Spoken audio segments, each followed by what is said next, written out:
భారతదేశంలో బంగారం ధరలు రోజు రోజుకి మిన్నాటుతున్నాయి. నిత్యావసర ధరలు పెరిగిపోయినట్లు నిత్యం పసిడి ధరలు పరుగులు తీస్తున్నాయి.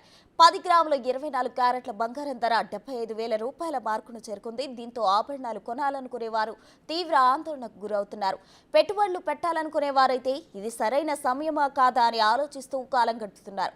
దీనికి కారణం అంతర్జాతీయ మార్కెట్లో ఎదురవుతున్న ఆర్థిక పరిస్థితులు, యుద్ధ ప్రభావాలు, వడ్డీ రేట్లలో వచ్చిన కీలక మార్పులు, డాలర్ విలువలో నెలకొన్న హెచ్చుతగ్గులే ప్రధాన కారణమంటున్నారు నిపుణులు. హైదరాబాద్ బులియన్ మార్కెట్లో శుక్రవారం రాత్రి 11:30 సమయానికి 10 గ్రాముల 24 క్యారెట్ల బంగారం ధర 74,910 రూపాయల వద్ద స్థిరపడింది. అంతకుముందు ఒక దశలో 76,200 రూపాయలకు చేరింది. ఆభరణాలు తయారు చేసే 22 క్యారెట్ల బంగారం 10 గ్రాముల ధర 68,600 రూపాయలు దాటింది. బంగారానికి పోటీగా వెండి ధర కూడా కిలో 87,100 రూపాయల నుంచి 85,500 రూపాయల వద్ద స్థిరపడింది. అంతర్జాతీయంగా ఔన్స్ బంగారం ధర 2,429 డాలర్లకు వెళ్లినా మళ్లీ 2,356 డాలర్లకు దిగివచ్చింది. ఈ ఏడాది ప్రారంభం నుంచి ఇప్పటి వరకు పసిడి ధర 16% పెరిగింది.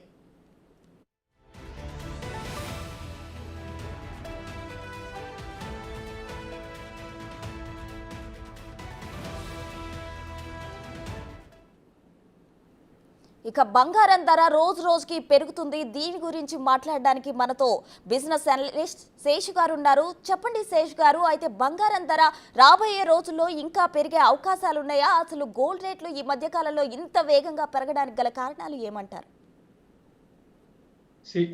అంటే ఇంకా గోల్డ్ ప్రైసెస్ ఇంకా పెరిగే అవకాశాలు ఉన్నాయండి.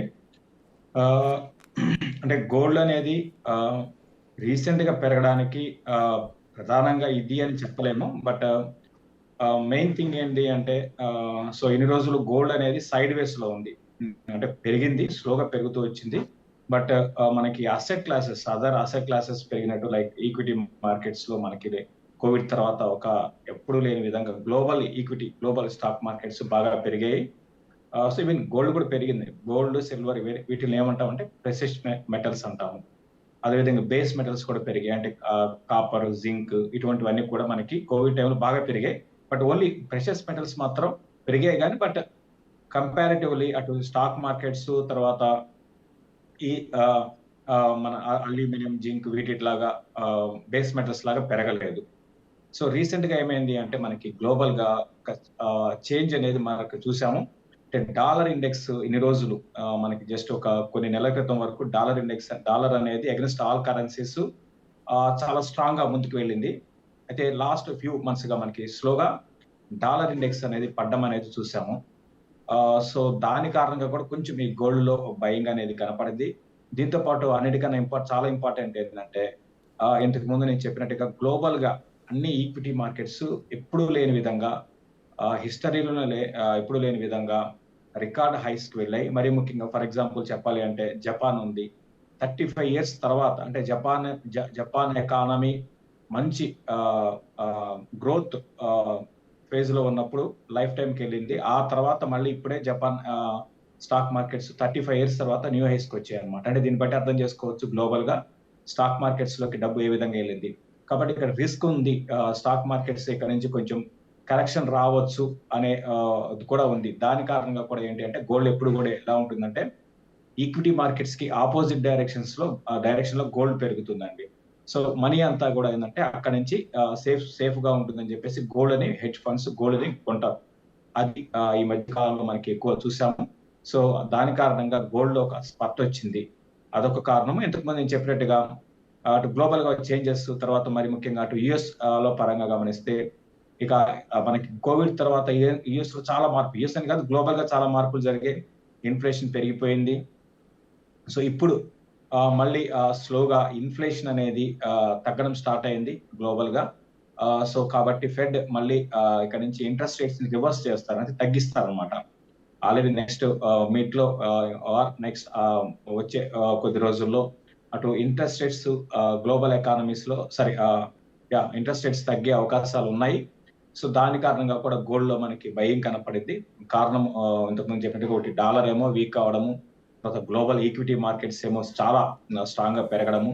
సో రిస్క్ ఎక్కువ ఈక్విటీ మార్కెట్స్ లో ఉంది కాబట్టి ఇక్కడ గోల్డ్ అంత రిస్క్ అనేది ఉండదు. కంపారిటివ్లీ అదర్ అసెట్ క్లాస్ తో పోల్చుకుంటే గోల్డ్ అనేది స్టడీగా ఉంటుంది. బట్ రిటర్న్స్ భారీగా రాకపోయినా కూడా రిస్క్ రివార్డ్ రేషియో చూసుకుంటే రిస్క్ అనేది గోల్డ్ లో తక్కువ ఉంటుందండి. దాని కారణంగా కొత్త హెడ్జ్ ఫండ్స్ ఇప్పుడు రీసెంట్ గా గోల్డ్ ని కొనడానికి ముందుకు వస్తున్నాయి. శేష్ గారు, అయితే పెళ్లిళ్ళ కోసం బంగారం కొనాలనుకొని అంటే సడన్ గా బంగారం పెరగడంతో చాలా మంది ఆశా బంగారానికి ఎదుర్కొన్నారు. అయితే ఇలా అనుకునే వారికి మీరు ఇచ్చే సలహాలు ఏంటి? గోల్డ్ కొనాలి అనుకుంటే ఇప్పుడు ఇమీడియట్ గా అయితే గోల్డ్ కిందకి వచ్చే అవకాశాలు చాలా తక్కువ ఉన్నాయండి. పెద్దగా ఆ కిందకి రావడానికి వస్తుందైతే నేను అనుకోను. ఓవరాల్ గా గోల్డ్ ని కానీ గమనిస్తే మనకి లాస్ట్ 20 years గా గమనిస్తే అంటే 2023 వరకు సిఏజిఆర్ అంటాం, అంటే ఓవరాల్ గా కాంపౌండ్ యాన్యువల్ గ్రోత్ అంటాము. సో అది కానీ గమనిస్తే 8%, 8.5% దాకా ఉంది. అంటే ఒక నెలలో 1 year లో ఎక్కువ పెరగచ్చు, ఇంకొక year తక్కువ పెరగచ్చు. బట్ ఓవరాల్ గా యావరేజ్ బేసిస్ లో చూసుకుంటే లాస్ట్ 20 years లో గోల్డ్ 8.6% మనకి రిటర్న్ ఇచ్చింది అనమాట. సో కాబట్టి ఏంటంటే గోల్డ్ ని అంటే ఆర్నమెంట్స్ కోసము లేకపోతే వాటి కోసం కూడా అవసరం ఉండి కొనాలి అనుకుంటే కొనమనే చెప్తాను. ఇంకా కిందకు వస్తుంది అయితే నేను అనుకోను. అక్కడ వచ్చినా కూడా మళ్ళీ ముందుకు వెళ్ళడానికి అవకాశం ఉందండి. సో ఓవరాల్ గా అవసరం ఉంటే కొనుక్కోవాలి. అట్లా కాకుండా ఇన్వెస్ట్మెంట్ పరంగా కొనాలి అంటే మాత్రం ప్రతి నెల కూడా మీరు గోల్డ్ లో ఇన్వెస్ట్ చేయొచ్చు. మంత్లీ బేసిస్ ఎస్ఐపి అంటాం కదా, ఇప్పుడు ఈక్విటీ మార్కెట్స్ తర్వాత మ్యూచువల్ ఫండ్ లో ఎట్లా ఎస్ఐపి చేస్తారో ప్రతి నెల, అదేవిధంగా గోల్డ్ లో కూడా మీరు చేసుకోవచ్చు అనమాట.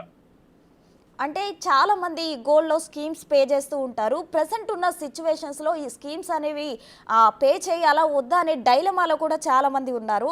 దీనికి మీరు ఏమంటారు? అంటే ఎలాంటి సలహా ఇస్తారు? స్కీమ్స్ పే చేయడం మంచిదంటారా, లేదంటే ఫ్యూచర్ లో బంగారం ధర తగ్గే అవకాశాలు ఉంటే అప్పుడు చేసుకోవడం మంచిదంటారా? అంటే స్కీమ్స్ అంటే నాకు లైక్ ఎలా ఏమంటారంటే లైక్ స్కీమ్స్ అంటే ఏ బేసిస్ లో చెప్తున్నారు మీరు? అంటే ఇన్వెస్ట్మెంట్ చేస్తారు కదండి, మంత్లీ స్కీమ్స్ పే చేస్తూ ఉంటారు. ఒక 10,000 కావచ్చు, 20,000 అవునండి. కావచ్చు. మంత్లీ ఎస్ఐపి చేయడం అనేది కంటిన్యూ చేసుకోమని చెప్తానండి. మంత్లీ అదే సిస్టమాటిక్ ఇన్వెస్ట్మెంట్ ప్లాన్ అంటాము. అది ఈ మధ్య కాలంలో అన్నిట్లో వచ్చేసింది. ఇంతకు ముందు స్టార్టింగ్ లో ఎలా ఉండేదంటే మ్యూచువల్ ఫండ్ లో ఉండేది బాగా పాపులర్ గా. దాని తర్వాత ఈక్విటీ మార్కెట్స్ లో, ఈవెన్ ఈక్విటీస్ లో కూడా చాలా మంది ఈ మధ్య కాలంలో అంటే రిస్క్ అనేది పెరిగిపోయింది కాబట్టి, అంటే స్టాక్ మార్కెట్స్ ఎంత పెరిగాయని కాబట్టి స్టాక్స్ బాగా పెరిగిపోయాయి కాబట్టి ఈ టైంలో మొత్తం బల్క్ అమౌంట్ ఒకసారి పెట్టడం కన్నా ప్రతి నెల దాన్ని మనం స్టెప్ బై స్టెప్ ఎస్ఐపి మోడల్లో ఇన్వెస్ట్ చేసుకుంటే రిస్క్ అనేది ఉండదు. సో ఈవెన్ గోల్డ్ లో కూడా ఇప్పుడున్న పరిస్థితుల్లో, ఎందుకంటే జస్ట్ మ్యాటర్ ఆఫ్ మంత్స్ లోనే మనకి 25 to 30% గోల్డ్ లో అంటే 60 అట్లా ఉండే 60,000 ఇండియన్ బాస్కెట్ అట్లా ఉండేది ఇప్పుడు 75,000 వచ్చేసింది అనమాట. ఫాస్ట్ గా పెరిగిపోయింది.